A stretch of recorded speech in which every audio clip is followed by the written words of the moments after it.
Like all the modern technology, all the modern medicine, science, we're just doing what they're doing, okay? Okay, so does it make sense, guys? Okay, any more questions before I move on? Okay, sorry, excuse me? There's no difference between heaven and hell because technically speaking, if you do bad, still meet this. Okay, that's a great question, okay?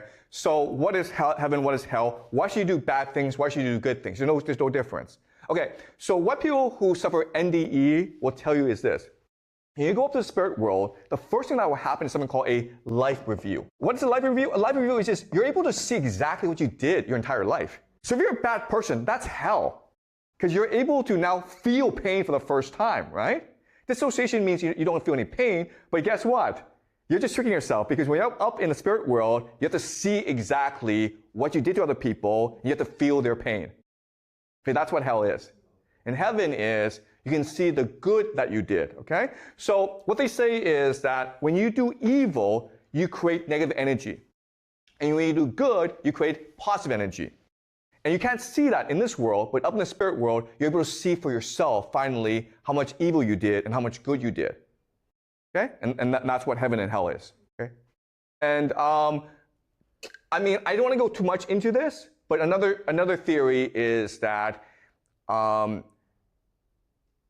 when you die, the only thing that remains in you is love. Okay? So love is actually a physical force. And the more love you have, the higher you can ascend in the spirit world. And the less love you have, well, you're kind of stuck and you have to come back and do it again. Okay? So, be a nice person. All right? Okay, great question. Okay, so are we clear about this? Okay, but we'll discuss more about near-death experiences later on, in the spirit world later on. Okay, but I want you to understand that 5,000 years ago in Egypt, they discovered how to program the pharaoh into a robot that they could control. And we still use the same techniques today. Okay? Any questions before I move on?